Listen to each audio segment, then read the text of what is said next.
Can the jinni enter the body of the human just like that anytime? Anytime? The answer is no. I'm talking about the possession. There are 4 conditions the jinni would enter into the body of the human to possess it. Number 1, the extreme anger. When you become so angry, jinn actually goes inside you at this stage. What did the Prophet ﷺ say to us when we get upset, angry, when we get mad? If you're sitting down, stand up. If you're standing up, sit down. Why? You want to upset the position of the jinni inside you. You don't want to make him comfy. Because as long as you're in your position and you're upset, he's the one who's now directing that body. والحديث يا إخوة, Sulaiman ibn Sirt, he was sitting next to the Prophet ﷺ, a companion, and he got so angry. You know, when you get so angry that your face what? And things come out of your mouth, you know, to do like this. I said, إني لا أعلم كلمة. I know a statement if he says, أعوذ بالله من الشيطان الرجيم. The second case here is extreme or excessive fear. Excessive fear, the state of excessive fear. You're vulnerable during these conditions. So, excessive anger or excessive fear, that you're so fearful, you're afraid. Jinn can actually go inside you at this stage. Number 4, excessive heedlessness. That you're not paying attention to, you don't say the adhkar, you enter into the bathroom, you know, like when you eat, you're not saying Bismillah. When you enter the house, you don't say Bismillah, and so forth. Case number 4, the time when you're so much into your desire. You know, when you watching a scene, let's say pornographic, something like that, pornographic, that's what came, and you're focused with it. You're so much into the scene. That is when jinn actually can enter into your body. You're very vulnerable at this stage. When you're so much into that unlawful behavior, jinn can penetrate your body at this stage. Even with your married spouse, even with the lawful one, you're supposed to make a dua that Allah would protect you from what? Shaitan at this stage.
We live in the ultimately shameless world today. The world in which streaming videos off of any website are available on your mobile device. The age in which the pornography industry is a multi-trillion-dollar industry.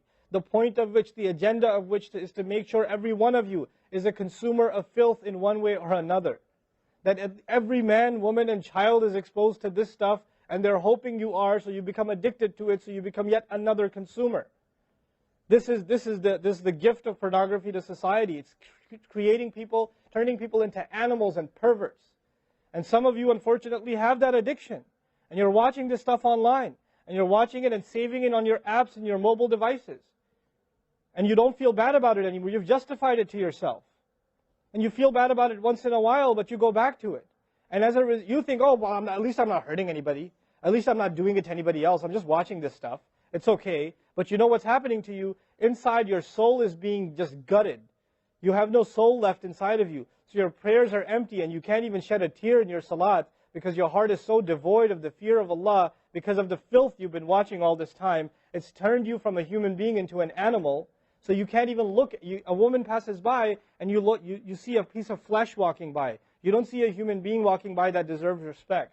You check everybody out and everything out. You're constantly gawking and staring. You have a hard time putting your eyes down. When you're on the subway, when you're on campus, when you're at work, you're walking down the street, you know, you just can't help it. You see a billboard, you take a second look, you see a third look. You don't miss any opportunity to just to violate your soul with your eyes. You're addicted completely. And then you say, brother, how do I get khushu' and salat? What world are you living in? What world are you living in? Ayyuhal ikhwa, my brothers. Specifically my brothers. And I know some sisters have this issue too. It's a sad reality. This is a war. This is a war. This is more dangerous than any military war. This is the war that's destroying our souls. It's making its way into our homes. It's making its way, you know, if I want to protect my children from this stuff as much as possible. But when my child goes to school, and it doesn't matter if it's Islamic school, there's a very high statistical likelihood that someone, a friend, with their iPod, with their mobile device, will say, hey, look at this. It's a very realistic, you know, a thing nowadays. It's not far-fetched. And so I have to prepare my children for the filthy world that they're going to be brought up in. And there's no escape from this stuff anymore. There isn't. It's everywhere. It is everywhere. You have Islamic lectures followed up by, you know, those YouTube puts those follow-up clips, and something will be filthy. Something will have to be filthy. And I don't think that's by accident. I'm not much of a conspiracy theorist, but I don't think that stuff is an accident. And what happens to you guys is you watch a video, you see something filthy, you click it, you click something else, and you end up watching disgusting things.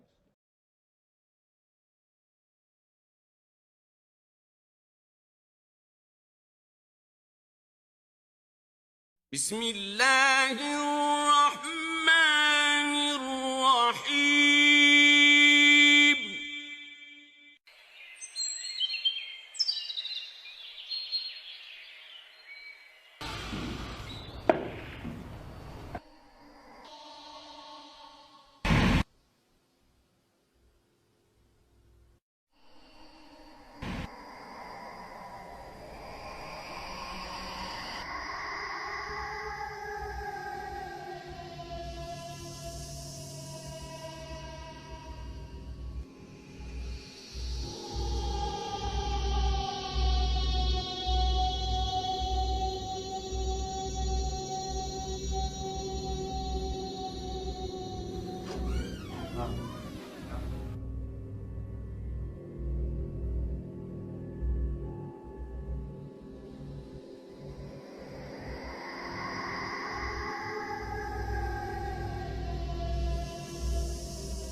बिस्मिल्लाहिर्रहमानिर्रहीम।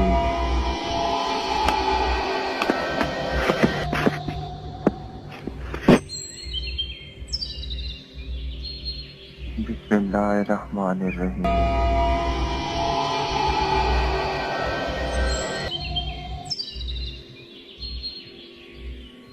बिस्मिल्लाहिर्रहमानिर्रहीम।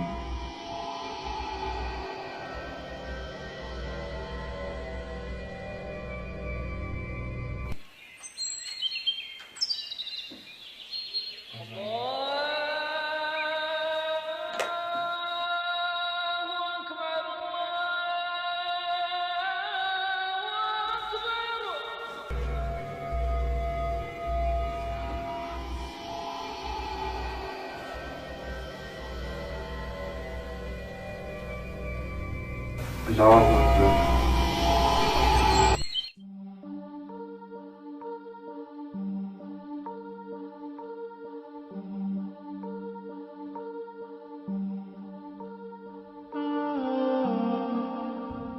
बिस्मिल्लाह। अल्लाहुम्मा इन्नी अऊज़ु बिका मिनल खुब्थि वल खबाइस।